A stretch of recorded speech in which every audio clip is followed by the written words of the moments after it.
दोस्तों, आज जानने वाले हैं रस की परिभाषा जो हर कंपटीशन परीक्षाओं में ज़रूर से ज़रूर पूछे जाते हैं।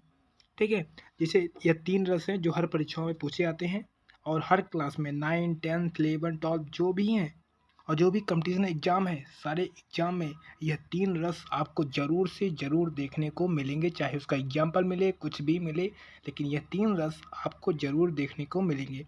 क्या आपके सामने स्क्रीन पे आपको दिख रहा होगा कौन कौन सा? करुण रस, हास्य रस और वीर रस। आज हम आपको बहुत सरलतापूर्वक इसके परिभाषा को, डेफिनेशन को बताएंगे, जिससे आपको याद हो जाएगा और उसके उदाहरण को भी बताएंगे, आपको याद हो जाएगा, हर परीक्षाओं में आप लिख सकेंगे। ठीक है, अच्छा स्कोर कर सकेंगे। ठीक है, क्लास 10th में और 12th में लगभग ये 4 नंबर का आता है, मैक्सिमम 4 नंबर का आ ही जाता है दोस्तों। ठीक है, और कंपटीशन परीक्षाओं में तो 4 मार्क्स का होता ही है। इसमें से 2 क्वेश्चन पूछे जाते हैं उदाहरण और परिभाषा से मिलकर। ठीक है, तो देख लेते हैं।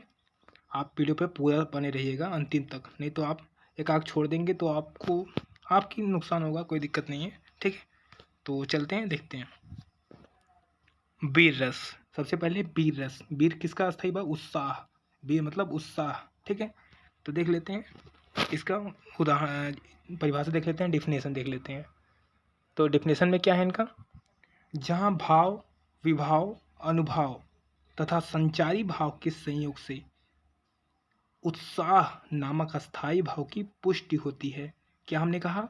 जहाँ भाव, आपको याद रखना है, जहाँ भाव, विभाव, अनुभाव तथा संचारी भाव के संयोग से उत्साह नामक अस्थाई भाव की पुष्टि होती है, वहाँ वीर रस होता है, उसे वीर रस कहते हैं। समझ में आया? बहुत सरलता, स्क्रीनशॉट आप ले सकते हैं। ठीक है, और देख ले उदाहरण इसका देख लेते हैं। वीर तुम बढ़े चलो, धीर तुम बढ़े चलो। वीर तुम बढ़े चलो, धीर तुम बढ़े चलो। सामने पहाड़ या सामने पहाड़ हो या सिंह की दहाड़ हो, तुम कभी रुको नहीं, तुम कभी झुको नहीं। क्या है? यह वीर रस का उत्साह प्रकट कर रहा है। ठीक है, इसमें आपको उत्साह साफ साफ दिखाई दे रहा होगा। तो यह किसका उदाहरण है? वीर रस का उदाहरण है। ठीक है, तो आई होप आप इस वीर रस को ध्यानपूर्वक पढ़ लिए होंगे, समझ लिए होंगे। तो उसको स्क्रीनशॉट जरूर लीजिएगा, अगर कॉपी कलम है तो लिख भी लीजिए, इसको याद कर लीजिए, वीडियो को 2-3 बार देख के याद कर लीजिए, बहुत इंपॉर्टेंट है दोस्तों। ठीक है, अब अगला रस देखते हैं। अगला रस हो गया हमारा हास्य रस है। ठीक है, ये भी बहुत इंपॉर्टेंट है, हर परीक्षाओं में पूछा जाता है। या 3 रस हर परीक्षाओं में आपको मिलेंगे, अगर नहीं मिले ना तो वीडियो को मैं डिलीट कर दूंगा। कमेंट बॉक्स में बताइएगा, मैं इस वीडियो को ही डिलीट कर दूंगा। चैनल को सब्सक्राइब गलती से कर लिया ना तो अनसब्सक्राइब कर दीजिए इसी से, और वीडियो को डिसलाइक कर दिएगा, नहीं मिला तो वापस आने के बाद करिएगा। ठीक है, तो देख लेते हैं। जहाँ भाव, विभाव, अनुभाव, यह सारी चीज़ें एक ही समान रहेंगी। जहाँ भाव, विभाव, अनुभाव तथा संचारी भाव के संयोग से, यह संयोग से तक एकदम समान रहेगा। केवल यहाँ से खुशी नामक अस्थाई भाव की पुष्टि होती है, प्रसन्नता नामक अस्थाई भाव की पुष्टि होती है, वहाँ हास रस होता है। ठीक है, अब देख लेते हैं उदाहरण रूप में। नाना वाहन नाना वेशा, वह विशिव समाज निज देखा। कोह मुखहीन विपुल मुख काहू, बिन पद पर कोड बहु पद्म बाहु। ठीक है, यह बहुत थोड़ा सा आपको कठिन लग रहा होगा उदाहरण ना। मैं एक उदाहरण मैंने लिखा नहीं है, मैं आपको बता दे रहा हूँ, ध्यान से इसे सुनिएगा। ठीक है, शीश पर गंगा हंसे, भुजनी भुजंगा हंसे, हास को ही दंगा भयो, नंगा के विवाह में। क्या? एक बार बोल दूं, एक बार और बोल देता हूँ। शीश पर गंगा हंसे, भुजनी भुजंगा हंसे, हास को ही दंगा भयो, नंगा के विवाह में। यह हास रस का उदाहरण है दोस्तों। 2 उदाहरण हमने आपको बता दिया, एक आपके सामने स्क्रीन पे है, एक हमने बता दिया है। ठीक है, जो आपको अच्छा लगे आप ले सकते हैं। ठीक है, रिसीव कर सकते हैं, गेन कर सकते हैं। ठीक है, आई होप आप यह हास रस आपको समझ में आया होगा। तो अगले रस पे मूव करते हैं।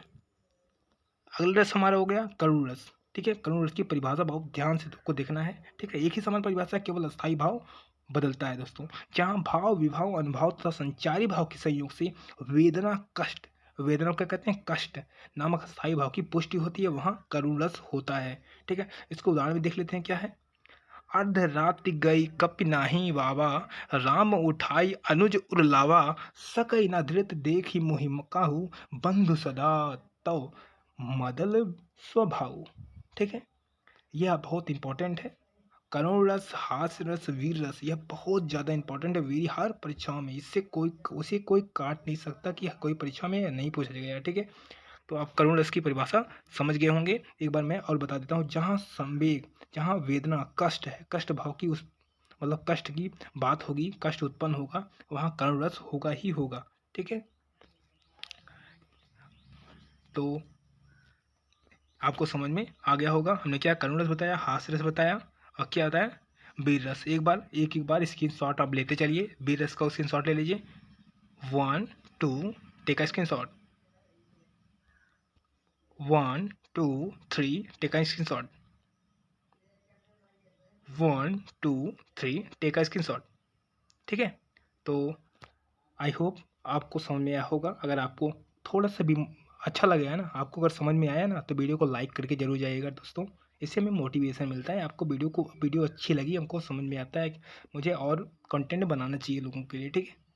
तो वीडियो को चैनल को सब्सक्राइब करिए, ठीक है। किसी भी तरीके से आप सब्सक्राइब कर लीजिए अगर आपको हेल्पफुल कंटेंट चाहिए तो। अगर आप स्टूडेंट हैं, कुछ आप सीखना चाहते हैं, कोई भी है, हाउस वाइफ, मतलब कुछ भी है आप, तो आप अगर ह्यूमन हैं तो इस वीडियो को देख ही रहे होंगे।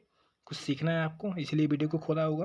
तो अगर कुछ सीखना, नई नई चीज़ सीखना चाहते हैं, तो आप हमारे चैनल को सब्सक्राइब कर सकते हैं, ठीक है। तो इस वीडियो को शेयर करना चाहिए तो शेयर कर दीजिए, लोगों को हेल्प हो सकेगी, ठीक है। तो चलते हैं, थैंक यू।